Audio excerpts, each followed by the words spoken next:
उम्मीदें और ख्वाहिशें भी पंख फैला रही थी। इस उम्र में जतिन को पहले प्यार का एहसास भी छूकर गुजर गया। उस लड़की का नाम सुरेखा था। सुरेखा उसी बिल्डिंग में रहती थी और वो उम्र में जतिन से बड़ी थी। ये 50 के दशक के शुरुआत की बात है। सालों बाद लेखक बनी रुबैन को अपने इस पहले प्यार के बारे में बात करते हुए राजेश खन्ना ने कहा, मेरी उम्र 11 या 12 साल की रही होगी और वो 16-17 साल से ज्यादा की नहीं थी। उस दिन जतिन अपनी बिल्डिंग के कंपाउंड में तेज रफ्तार से साइकिल चला रहा था। ये साइकिल उसकी पहली गाड़ी थी जो उसे बहुत जिद के बाद मिली थी। उसे मालूम था कि अपनी जिद कैसे पूरी करवानी है। उसके माता पिता उसे ना नहीं कह सकते थे, वे उसकी हर बात मानते थे। साइकिल पर बैठा वो अपनी बिल्डिंग कंपाउंड में चक्कर लगा रहा था। अचानक उसका बैलेंस बिगड़ा और वो साइकिल समेत फर्श पर औंधे मुंह गिर पड़ा। सब इतनी तेजी से हुआ कि वो समझ ही नहीं पाया। ध्यान दिया तो देखा कि उसका घुटना छिल गया है और उसमें से खून बह रहा है। खून देखकर वो डर गया। दर्द से आंखों में आंसू आ गए। ठीक उसी पल बिल्डिंग में रहने वाली एक लड़की भागकर उसके पास आई। उसके हाथ में एंटीसेप्टिक की बोतल और रुई थी। उसी पल उसे याद आया कि ये तो वही लड़की सुरेखा है जो अक्सर उसे साइकिल चलाते और खेलते हुए देखती थी। उसने अपनी शर्ट की आस्तीन से फौरन आंसू पोंछे। भला एक लड़की के सामने वो कैसे रो सकता था। मुझे लगता है कि यही वो पल था जब मुझे पहली बार प्यार हो गया। मुझे याद है कि उसने एक पुरानी साड़ी को फाड़कर मेरे घुटने पर पट्टी बांधी। ऐसा करते हुए उसका चेहरा मेरे चेहरे के बेहद करीब आ गया था। इससे पहले कि मैं कुछ सोच पाता उसने मुझे किस कर लिया। मेरी आंखों के आगे अंधेरा छा गया। उस शाम घर लौटकर वो चाय जी से नजरें चुराता रहा।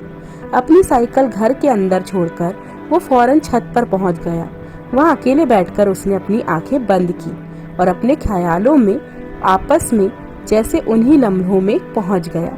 मन ही मन वो उस पूरे सीन को बार बार कल्पना करता रहा। ये एक अजीब सा एहसास था। इस एहसास में मिठास भी थी और आत्मग्लानि भी। वो समझ नहीं पा रहा था कि जो वो महसूस कर रहा है वो सही है या गलत। शायद हवाओं में पहले प्यार का एहसास मचल रहा था। उस लड़की की बड़ी बड़ी खूबसूरत कत्थई आंखें जतिन और सुरेखा मुझे आंखों की गुस्ताखियां अब शुरू हो चुकी थी। सुरेखा जब भी जतिन को दोस्तों के साथ खेलते देखती तो वो वहीं आ जाती। वो अब साथ में फिल्में देखने भी जाने लगे थे। एक दोपहर उसने किसी तरह दोस्तों को साथ लेकर पास के थिएटर में मैटनी शो देखने का प्लान बना लिया। सिनेमा हॉल के अंधेरे में हम साथ साथ बैठे हुए थे। जब उसने मेरा हाथ अपने हाथों में लिया, उन पलों को याद करते हुए राजेश खन्ना ने मुस्कुराते हुए कहा था।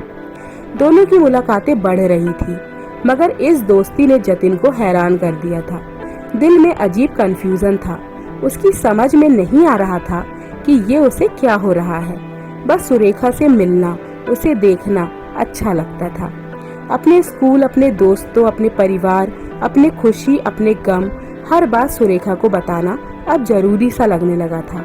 हर रोज स्कूल से वापस आने के बाद वो किताबों से भरा बस्ता अपने घर में पटकता और भागकर सुरेखा से मिलने पहुंच जाता। स्कूल में उस दिन क्या घटा सब कुछ सुरेखा को बताना था। उस दिन भी स्कूल में दोस्तों के साथ हुई बातों के बारे में वो फौरन सुरेखा को बताना चाहता था। बस्ता अपने कमरे की मेज पर फेंककर वो सुरेखा के घर की तरफ दौड़ पड़ा। हाँफता हुआ वो सुरेखा के दरवाजे पर जाकर रुका। दरवाजे पर बड़ा सा ताला लटक रहा था। वो हैरान हुआ। इस ताले का मतलब उसकी समझ में नहीं आया। हाँफते हाँफते उसने पास बैठी एक औरत से पूछा कि सुरेखा कहाँ है।